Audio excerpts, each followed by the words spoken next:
Uh, yes. Hello guys, we're Project Group 8, and today we're going to bring you our presentation about Nokia and the Microsoft deal. The main contents include background, process analysis, and suggestion. So firstly, we talk about the introduction part.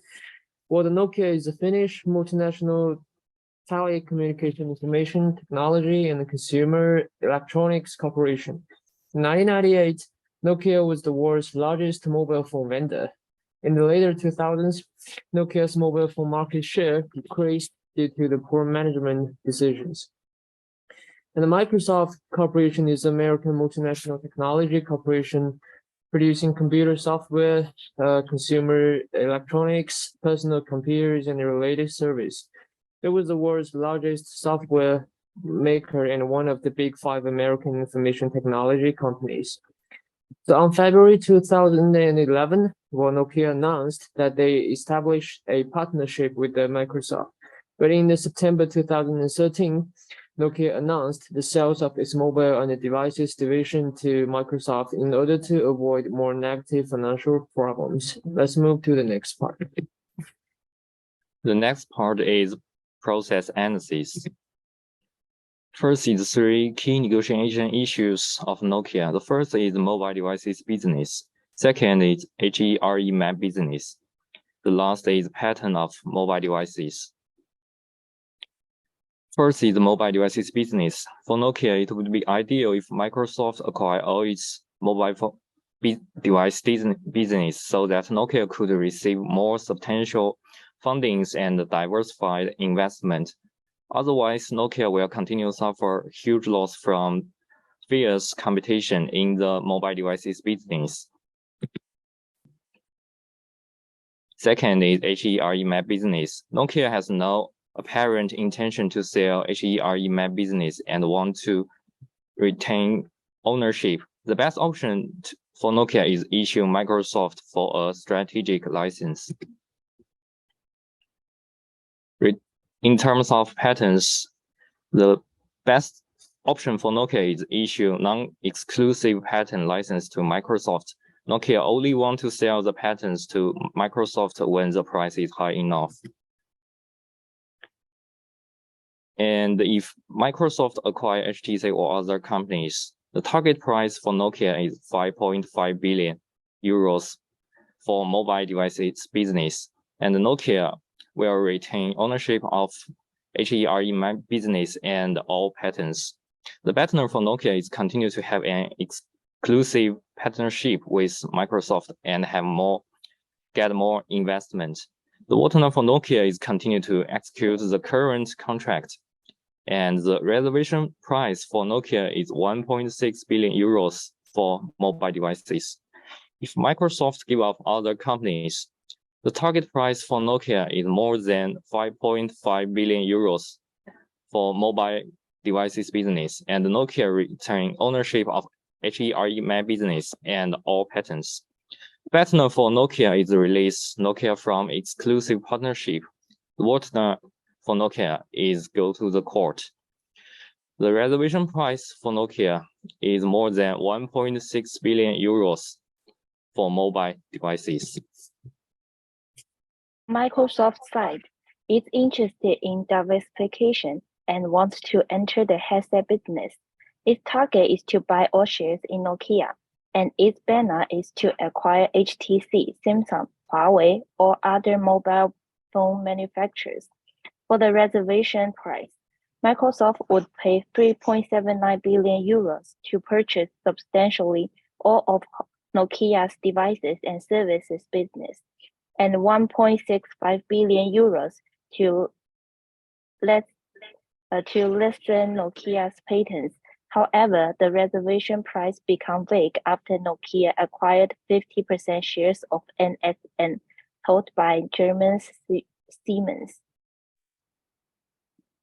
In terms of the negotiation process, there were 4 negotiation sessions.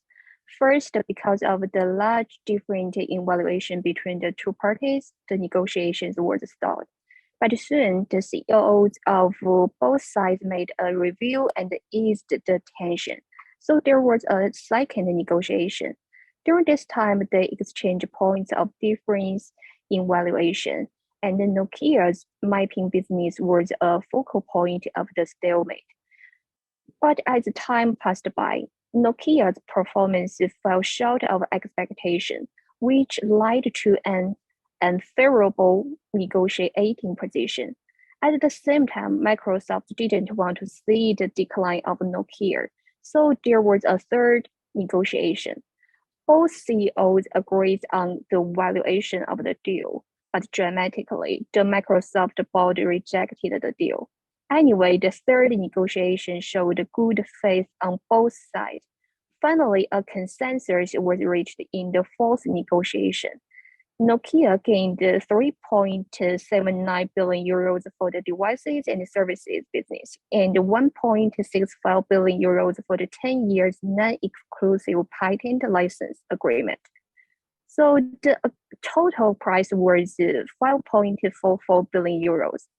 Microsoft acquired Nokia's handset business and nearly 40,000 patent licenses and became a strategic licensee of their platform.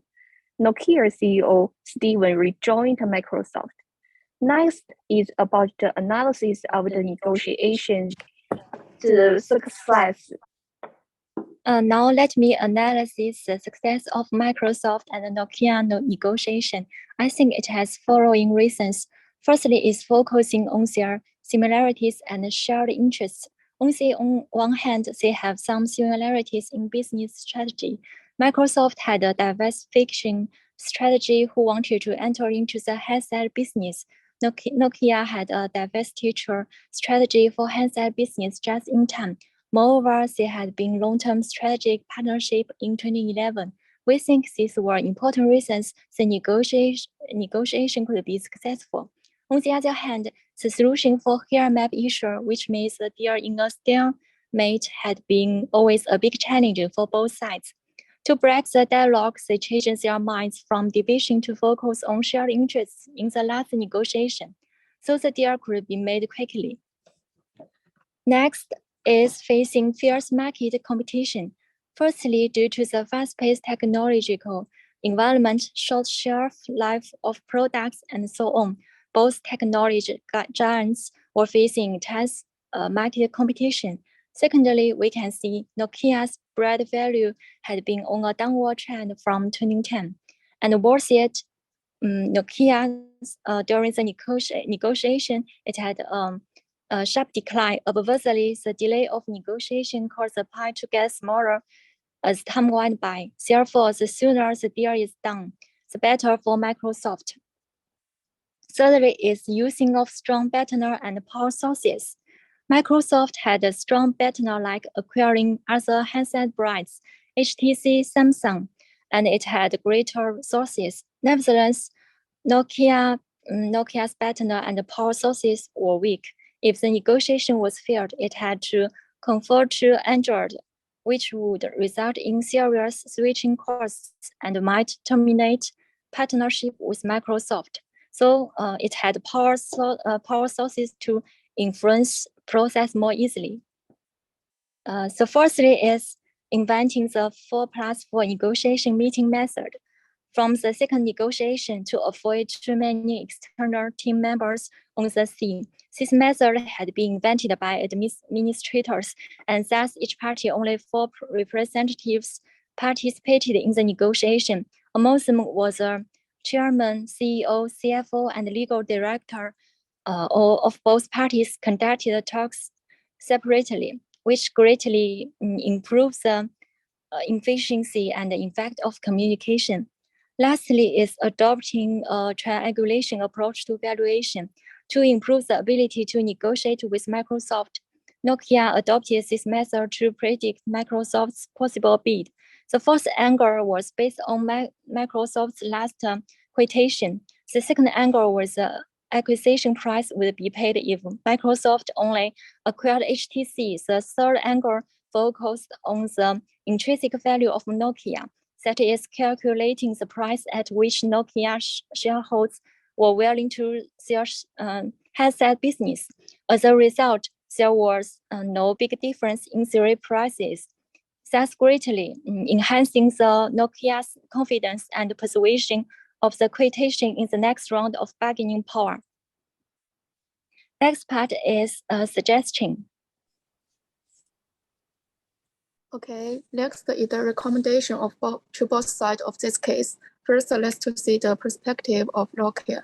Nokia was too short-sighted to see at the right time.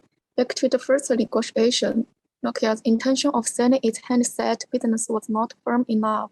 When the offer from Microsoft didn't meet its expectation, Nokia decided to hold the handset business by itself. With the benefit of hindsight, we can tell this decision was unwise, since Nokia's handset business revenue decreased rapidly in the following years. The total revenue for both sides, which could be generated from the negotiation, will get smaller and smaller as the time went by. Instead of trying to dominate, Nokia should be more cooperative and focus on mutual interests. An integrative negotiation strategy is more applicable to this case, since Nokia intended to dispose of its handset division, while Microsoft would like to enter into this market, which means the basic interests of both sides are compatible and interdependence. If Nokia could make concession on the issue of price and offer to keep here as a trade-off, the whole process of negotiation may not take so long, and the outcome is likely to be more desirable for both sides. Secondly, tightly tied to Microsoft, Nokia failed to develop strong business. Although the first negotiation did not result in the acquisition directly, Nokia decided to cooperate with Microsoft by switching its operating system from Symbian to Microsoft. However, the decision put Nokia in a passive position in the future negotiations. Due to contractual restrictions, Nokia was prevented from working with other platforms such as Android, thus losing the opportunities to develop other potential alternatives. In addition, Nokia did not complete the transformation from manufacturer to innovator in time. The progress of the development of its earlier Linux-based Memo OS was rather slow. The subsequent launch of MeeGo OS was not successful neither. Nokia was not able to create partner for itself. To maximize its own interests, Nokia should not enter into an exclusive partnership with Microsoft. On the contrary, it should bet on multiple platforms, just as what Samsung did, or keep investing in MeeGo OS. By having better partners, Nokia can acquire stronger negotiation power over Microsoft. Okay, let's give our recommendations from the perspective of Microsoft. In this part, we are going to talk about the problems of Microsoft, and there are 3 of them. The first problem is that Microsoft paid little attention to cultural value of its negotiator. Since Nokia is the greatest company ever in Finland, in which patriotism takes the charge, any contempt for Nokia will arouse negative emotion, and the miserly offer from Microsoft is in the eye of the storm. So we think that Microsoft can do more to improve the negotiation. They need to value cross-cultural factors and study up on the opponent to avoid offending its negotiators' cultural value. And the second problem is that Microsoft quoted price in a hasty manner, which led to failure of the first negotiation. This has been admitted by Microsoft that the first quotation was based on insufficient information. So we think it was indeed too hasty, and they need to make sure that the valuation be based on comprehensive data. And the third problem is that Microsoft failed to reach internal consensus first, since its board of directors rejected the negotiation result agreed by its own CEO in the third negotiation. And there was not enough internal communication before and during the negotiation.